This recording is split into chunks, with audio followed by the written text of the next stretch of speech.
Welcome, fellow music connoisseurs. Today we're gonna go to Indianapolis and check out some bands there. So, I like to pick smaller bands that nobody knows about, or, they're not mainstream, they're not Foo Fighters level. I like to pick the small working class band that's hitting it hard. Why Indianapolis? Well, that's actually where I'm from. I grew up in Indy and I spent 7 years playing in a band there called Project Hero. And let me tell you, man, it's a tough music scene there. It's just not a real artsy town yet. And of the 3 cities I've been in, that was the hardest one. It took us years to kind of get a following. We probably played, 25 or 30 different venues, and I bet you less than 5 of them are still in business. You'd schedule a gig, and then the venue closes down. And most of the bands I knew, they're not around anymore. They've all, packed it up. Why do I tell you this? Well, I love Indianapolis. It's not to bag on Indianapolis. It's because I really respect the bands that are there, that are still going, that are working hard. If you have a band in Indy and you're having some success, you're doing something right. These people have jobs, families. They work hard, so it's worth a listen to check out their music. Now, this whole problem in Indy, it even stretches over to professional music. One time I went to see the band Muse, and I saw them at Verizon Wireless. I don't know what that place is called now, but they had come from Chicago the night before. They played for like 83,000 people or something. And then they came to Indy and it was just a few thousand. And you could tell that they were using the show as an experiment because they played the most obscure back catalog songs to use this gig as a testing ground to see what would be good to use in a bigger city, at a bigger gig. So, it's something that affects big and small bands. Indy's just got a struggling music scene. So whoever's there, let's support them. So the first band, having said all that we're going to check out isn't actually from Indy. They're from Louisville. But they come up to Indy to play gigs. And my friend Tyler Haybig recommended them because he was judging a battle of the bands, I think in Bloomington, and he discovered this band called Before The Streetlights. Let me tell you a little bit about this song. It's actually inspired from the childhood of Tyler, the singer and guitarist, and Josh, the bass player. Now, they're Air Force kids, so they got moved around a lot. They lived in a lot of different houses. So that's what the song's called, Houses, and it actually represents the longing that they had for a home. They've had so many different houses, but none of them feel like home. There's different memories attached to each house. But where do you call home when you've lived in 14 different places? So let's take a listen to the song Houses by Before The Streetlights.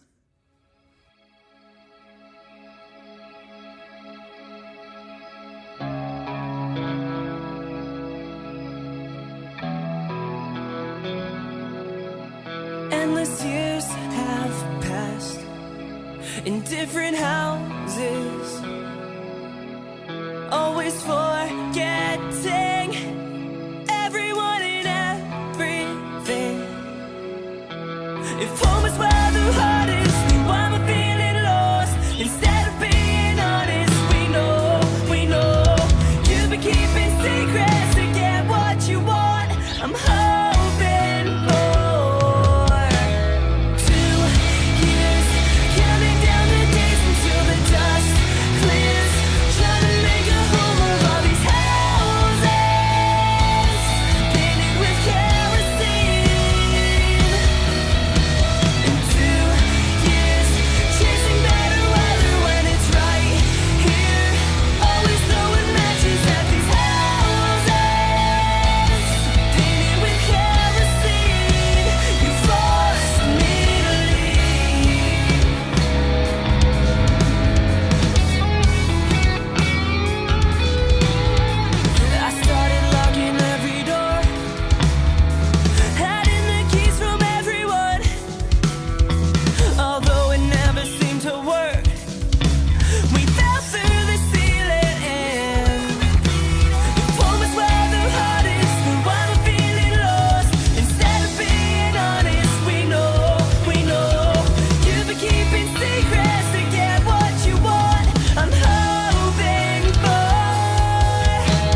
Alright, I hope you enjoyed Houses by Before The Streetlights. So let's talk about this song. Let's play the game I play every podcast, the good, bad, respect game. Try to come up with something good, something bad constructively, and something I respect about each song. So the good. Well, this song sounds like a polished single to me. They wrote this in LA. They spent a lot of time trying to get it right. The music was done, but they needed a different melody. And I can tell that they spent a lot of time on it because it's very catchy and memorable. So I ended up remembering this song long after I'd listened to it. And I listened to it quite a lot, so to me it has replay value. It sounds like a strong single to me with a strong hook. So you can tell they put a lot of time into it. The bad. I spent like 30 minutes trying to come up with something constructive that, could be improved on this song. I can't think of anything. Maybe it's because I really like it. Maybe it's because it kind of hits that nostalgia sweet spot for me. I lived in 14 different houses, and 2 of them twice, so I don't know, make that 16 different places. And I have memories attached to each and every house that I've lived in. So to me, I resonated with this song thematically. And I just don't have anything bad to say about it. So what do I respect about this song? I gotta say, the glue to this song, besides the story itself, to me is the drums. It's a very simple song, and if you brought a simple beat into this, maybe it would come off like a little bit boring and too simple. But the complexity of the beat, it just makes the song and glues everything together. I love the lead tone. It's kind of chorusy, kind of liquidy, but it's reflective and it matches what the lyrics are trying to do, trying to reflect on all these different houses that he's lived in. And I feel like the music creates an atmosphere and an environment of reflection. So bottom line, I grade this song high because I think this song succeeds in accomplishing what it sets out to do. It tells a story, it's nostalgic, it pulls at your heart a little bit, and the music does that too. So check this band out. They're recording in Nashville next month, so they're gonna have some new material out. Keep an eye on them. So let's move on to our second band. This band is from Indianapolis, and it is Veseria. This band just put out some new material this month too, so check them out on Facebook. The song we're going to check out is called Citykids. This band features male and female vocals, and it's actually a married couple that writes these songs. So that brings an interesting dynamic to the music. I think they sound kind of like the Pixies, but like a more controlled version. I love the Pixies, but some of their music is kind of so wild and out there that I can't listen to it like an entire album all the way through. But this band, it's like they took the best elements of the Pixies and that live sound and put it together and made something that is more down to earth. So let me tell you what this song is about. The couple that wrote this song, they were living in Southeast Fountain Square in Indianapolis, and they're having dinner, and they hear the neighbors start fighting. And they said this is kind of a nightly occurrence, but on this particular night, someone shouted that they were going to go get their gun. So the couple got really worried and they took their 2 sons upstairs. And it's just about realizing how much quicker kids that grow up in the inner city actually have to grow up than people who lived in the suburbs. This couple, they were raised in the suburbs. So they were just thinking about how different their children's upbringing is and the things they have to deal with, the stress they live under in an environment like that compared to what they had to do. I know myself because I grew up on the west side in the suburbs. But then when I moved to Austin, Texas, I moved right downtown, and it was a little freaky in that area. I had neighbors that would get drunk and get violent and try to fight the people on the other side of my duplex. So it kind of freaked me out a little, and I didn't sleep real well for the first couple months that I lived there. But let's check out this song, Citykids by Veseria. But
All right, I hope you enjoyed Citykids. So, let's talk about this song, The Good, Bad, Respect Game. The Good.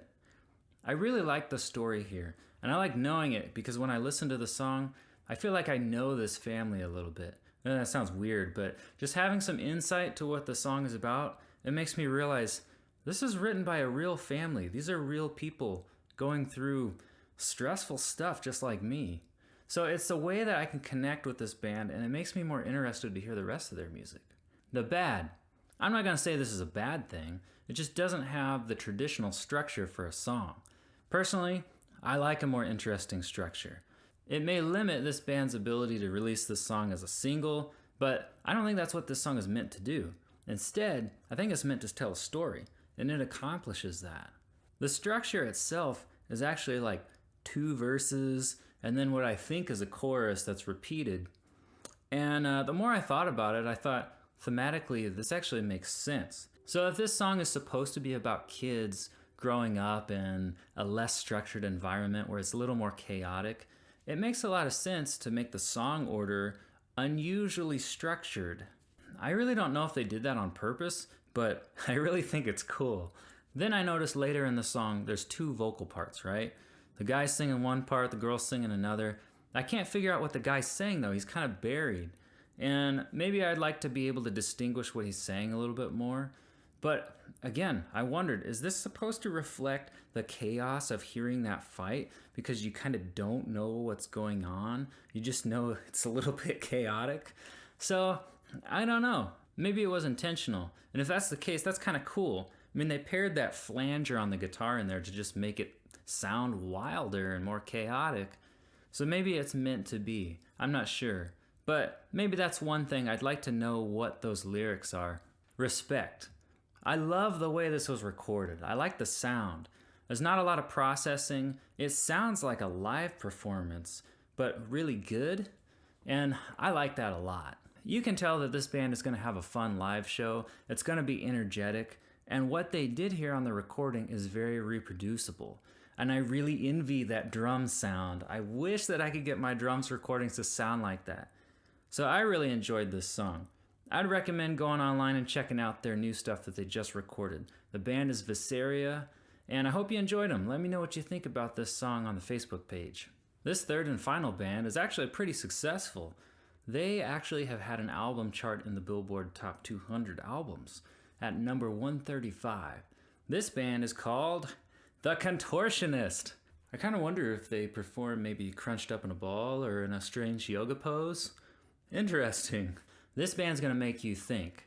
It's pretty deep stuff. They're inspired by Tool and Opeth. I kind of heard more of a Perfect Circle type of a sound here, but it's really interesting, lyrically deep. So hint, pay attention to the lyrics and maybe the time signature changes. This is Reimagined by The Contortionist.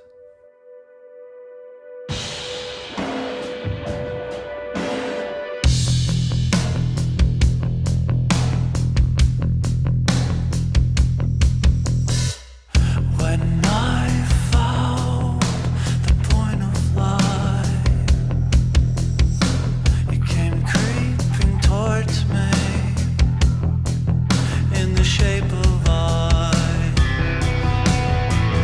it was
All right, I hope you enjoyed Reimagined.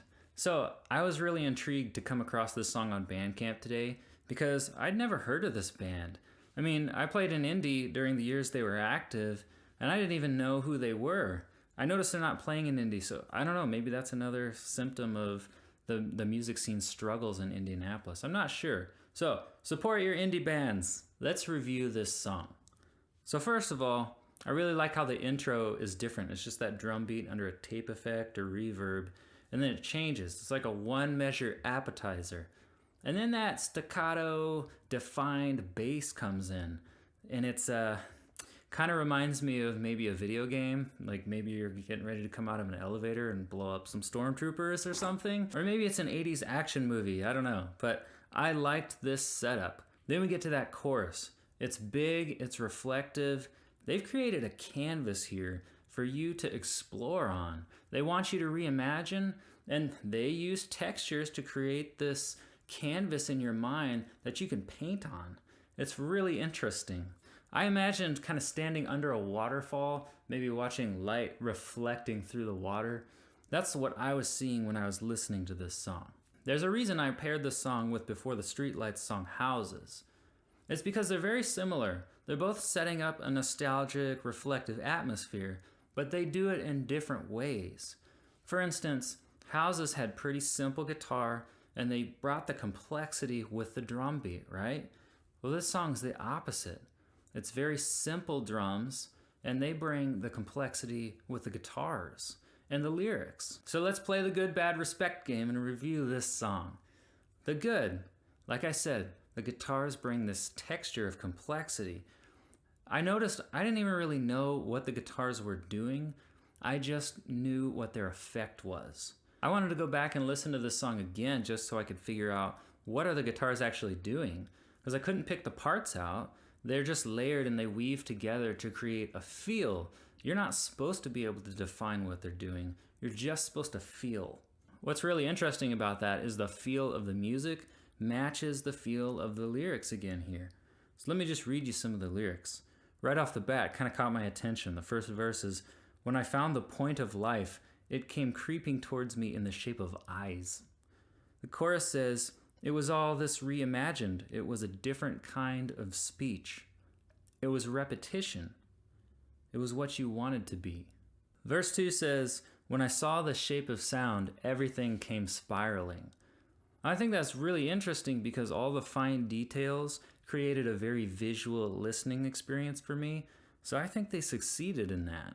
There are multiple time signature changes on the chorus, but they don't throw you. Let's talk about the bad. Okay, so it took me a while to try to find something, but I noticed by the end of the song, the drums, as we said, were very simple. I couldn't really remember a significant fill. There were just very small ones, maybe hi-hat based. And at first I thought, I'd kind of like to hear maybe a little wilder take on that last chorus or something. So then I listened to the whole song again with that in mind. And then I realized, no, I think he did exactly what he needs to. It is a solid performance, but if he brought anything crazier, I think it would disrupt the texture that they were trying to build here with the music. So this was kind of a lesson in songwriting. In a song like this, where you're trying to build a texture and set an atmosphere for people to reflect on, if you're too flashy, you're going to interrupt that. You're going to take them out of it, disrupt their train of thought. So after I thought about it more, I thought, you know what? The drums did exactly what they should here. It all works together. All the fine details, they come together to interlock and make that texture. So this song has a lot of depth. The more you listen to it, the more you feel the brilliance of it, because there's such attention to detail. Yeah, I know I cheated again. That's not really a bad thing. But you know what? I don't really pick songs that I don't like. Why would I? Because I want to support local bands. So let's talk about Respect. I know I've done this like 2 other times so far, but I gotta say, it's math rock. It's bringing those time signature changes to that chorus. Because not only does it make you think, but it makes you reimagine what a chorus of a song is. And if you took away the lyrics to this song, you could still call this song Reimagined, just because of what the music alone does. There aren't very many lyrics, but the lyrics that are there are very deep, and you can sit there and philosophically ponder what in the world they mean for a long time. So this song has a lot of replay value. I think it's very impressive how everything works together. And I also respect that they're from Indy, because it is very difficult to be from Indy and have success. I'm actually going to rate this song because this band's bigger, so if I give them a low number, they can take it, right?